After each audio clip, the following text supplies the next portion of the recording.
I hear you.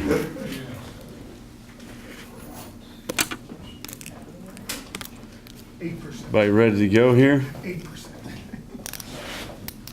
Do it before you start. A couple of individual kids, do you want to do those on the side? Just kids that haven't done anything yet, or? I mean, I can't say anything about them until their national letter comes in. So, until then, it's up in the air. All right, we ready to go here? Okay, I think, today is the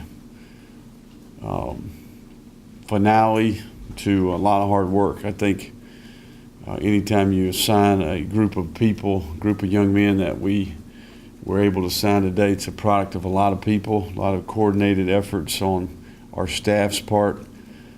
Not only the full-time coaches and myself, but certainly we have a number of people that do a really good job in our recruiting department, personnel department.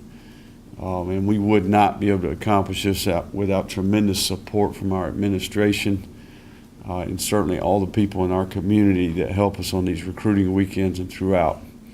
And a lot of this has to do with the fans that we have, the support that we have, and certainly the people that got behind us this year as we made a run for the Western Division Championship and played in the Conference Championship in the bowl game in year one. So it takes a group effort. We said that almost 1 year ago today. We made a statement that this would be a team effort, and it certainly has been. So this kind of caps off year one, in my opinion. We're getting ready to take a little bit of a break here. We'll come back. We do have a handful of initials left that we will work to complete the class in February. But for the most part, we've met most of our needs. I think we did a good job executing our evaluation system. I think our plan worked in terms of work really being thorough in the 6.5-hour radius. And, we've got a staff that's very capable in terms of recruitment and evaluation. So with that, we'll take a few questions here. Well, what were the biggest surprises that you were able to keep, ones that you were you really worried about losing that you were able to keep? Well, we fended off some teams maybe, to fend off Baylor on Jax Harrington, here at the end was a big deal. That's one that maybe we lost last year. I think a lot of it has to do with sometimes we knew in the very beginning that if we were going to do this the right way, we were going to be in critical battles down the stretch with some Power 5 schools. Now, some of the players that we have, I think, could play at Power 5 schools, but a number of these kids chose to come to play at the University of Louisiana for the Ragin Cajuns and this staff for this area, for this university, over a number of Power 5 schools, and that was an accomplishment within itself. But, there's Osiris Torrance, Colorado comes calling here in the last couple of weeks. Certainly Georgia offered him a couple of weeks ago. For Brandon Lejeune, who, to turn down Notre Dame to come play at the University of Louisiana, I think that's a pretty special deal.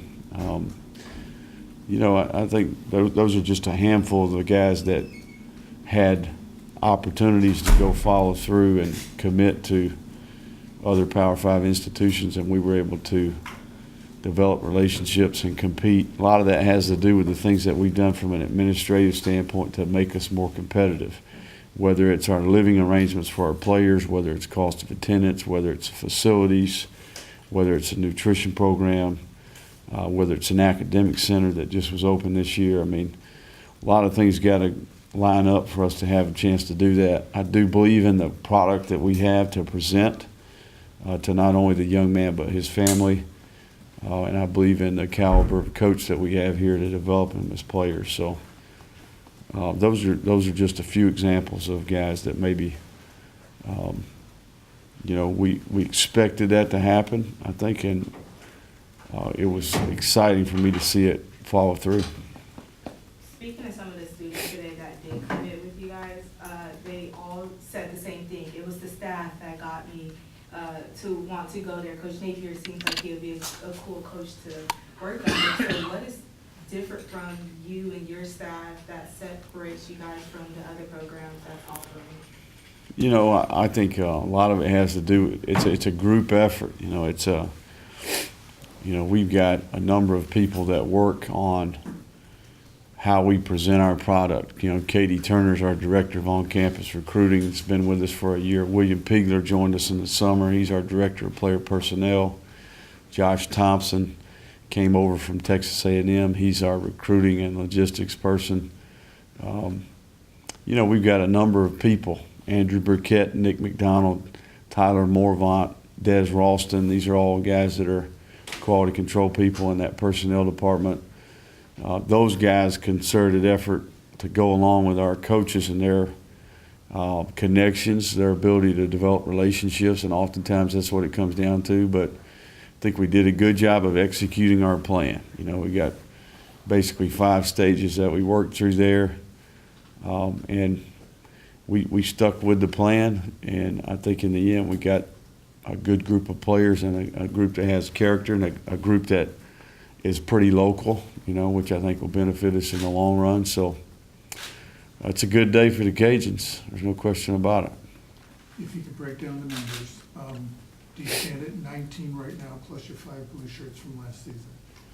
We do. That's exactly right. So we'll have a number of players join our team in February. Some of those will be different scenarios. Some of those may be added as we go, you know, so we still have the option to bring people in at mid-year. You may see a couple more additions at mid-semester. Certainly we'll announce those as that happens. And then we'll have a handful of initials that we can use in February, hopefully. Would you be willing to go up to another 5 and like you did last year? We would be, That's yeah. that amount, Just or- absolutely, depending on the player and the scenario, absolutely. And I think that just goes from experience that we can find a good player, you know, after the first signing day, and certainly even into spring. You know, I'll be reluctant to go over 5. That's what I would say. That's kind of where I'm shutting it down. So. Do you anticipate getting to 20 later today, or 25? depending on how you look at it? Potentially, yeah, potentially. We'll see. And unrelated, do you hope and/or anticipate bringing in a JUCO quarterback or a quarterback from an FBS program to compete with Levi and whomever else might be?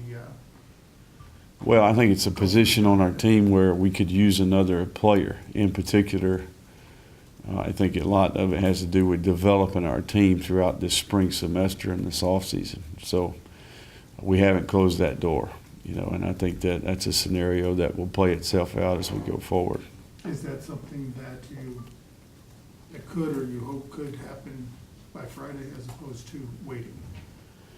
It just depends. You know, a lot of it has to do with those individual decisions and then who surfaces, you know, from this point forward. But I think we know what we want to do. Whether it happens or not, we'll see.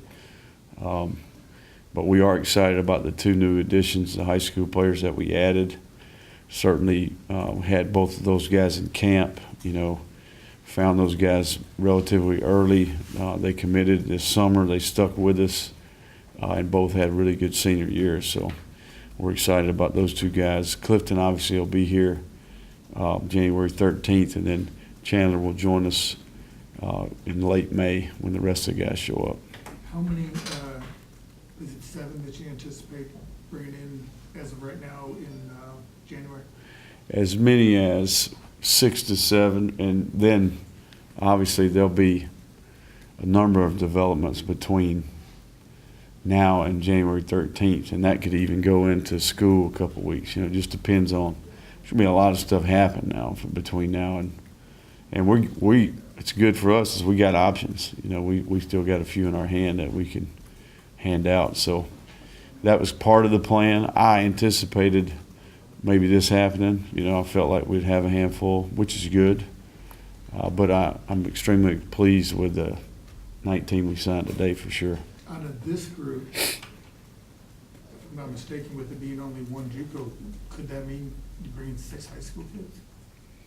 Or am I missing something there? Well, the mid-years that we have are Caleb Reddicks, Brian Smith Jr., Nathan Thomas, Clifton McDowell. Thomas is JUCO?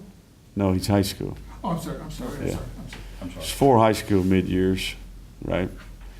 Sorry, who, okay. Can you, I apologize. Mid-year players, Nathan Thomas, Clifton McDowell, Brian Smith Jr., and Caleb Reddicks. Those are the 4 that we can talk about right now at this point. Gotcha, okay. So I anticipate of adding a few more to that list as time goes. At this point, among the 19, only 2 JUCOs. It can be argued that when you have that few JUCOs, you're happy with the talent you have and you don't feel a need to go for quick fix. Is that Right. an accurate read? Well, I think that one of the things that we did is we identified high school players that we felt like had an impact at that position, maybe some of those positions where we needed some help. We got longer at the defensive line spot, certainly got bigger, 2 guys that are 6'4.5" at defensive end, and 2 inside players that are both, one 6'1 3/4", the other 6'1.5". Both are 3'14" and 3'17". So 2 good interior players, and then Kendall and Quinlan both are 6'4.5" and both really athletic guys. So I think that's 4 premium players in my opinion. It's about as good as we can do, and one of the positions that we're most excited about going forward. Anything else for Coach? Okay, thank you. All right, guys, thank y'all. Everybody would do me a favor and introduce themselves to our new SID hire.